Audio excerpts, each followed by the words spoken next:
అందరికీ నమస్కారం. ముఖ్యంగా తెలంగాణ రాష్ట్ర వర్కింగ్ జర్నలిస్ట్ యూనియన్ తరఫున ఉన్నటువంటి సంఘ సభ్యులందరికీ హృదయపూర్వకంగా ధన్యవాదాలు.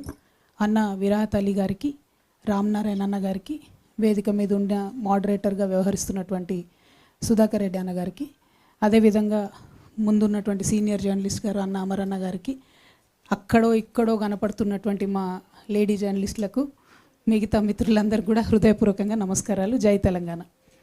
ఈరోజు తెలంగాణ రాష్ట్రంలో ఒక కొత్త రాజకీయ శక్తిగా వస్తామని చెప్పి మేము గత కొన్ని నెలలుగా చెప్తూ వచ్చినాం. దానికి అన్ని రకాలైనటువంటి సాంకేతికపరమైనటువంటి చిక్కులు దాటుకుంటూ తెలంగాణ రక్షణ సేన పేరుతోని తెలంగాణ జాగృతి సంస్థను నడిపినటువంటి మేమందరం కూడా తెలంగాణ రక్షణ సేన అనే ఒక పొలిటికల్ ప్లాట్ఫామ్తోని తెలంగాణ ప్రజల ముందుకు రావడం జరిగింది. At the same time Telangana Jagruthi as an NGO అట్లానే కొనసాగుతుంది. Telangana Rakshana Sena as a political party Telangana ప్రజలకు ఒక ప్రశ్నించే గొంతుకగా, వారి సమస్యలను ఎత్తి చూపేటటువంటి వేదికగా, అది ప్రతిపక్షాలైనా పాలక పక్షాలైనా జరుగుతున్నటువంటి వర్ధమాన కాలానికి సంబంధించినటువంటి అన్ని అంశాల మీద, గతంలో జరిగినటువంటి అన్యాయాల మీద, కోల్పోయిన అవకాశాల మీద, అన్నిటి మీద కూడా మాట్లాడుతుంది. అయితే తెలంగాణ రక్షణ సేనగా మేము ప్రధానంగా కోరుకునేది సర్వోదయ తెలంగాణ సాధించాలని మా లక్ష్యం. సర్వోదయ తెలంగాణ అంటే ఏంటి?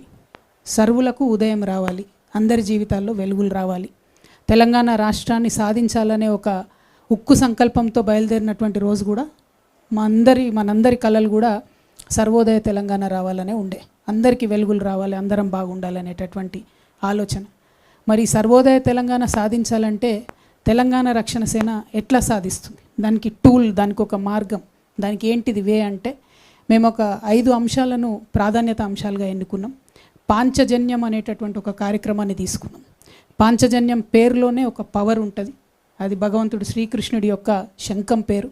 ఆయన ఎప్పుడైతే అధర్మం పైన యుద్ధం చేయాలనుకున్నాడో ఆ సందర్భంలో యుద్ధ బేరి మోగించడానికి వాడినటువంటి శంఖం. కాబట్టి ఇవాళ తెలంగాణ రాష్ట్రంలో ఉండేటటువంటి అనేక పరిస్థితుల మీద మేము ఒక యుద్ధ బేరి మోగించి ముందుకెళ్ళి ప్రజల పక్షాన నిలబడి ప్రజల కోసం పనిచేయాలనుకుంటున్నాం. కాబట్టి పాంచజన్యం అనేటటువంటి పేరుతోని 5 ప్రాధాన్యత అంశాలను ఎంచుకొని ఇవాళ ప్రతిపక్షంలో ఉన్నాం కాబట్టి పాలక పక్షాన్ని 5 అంశాల మీద ప్రశ్నిస్తూ ఉంటాం.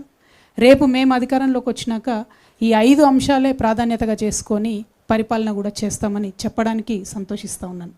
మరి పాంచజన్యంలో మొట్టమొదటి అంశం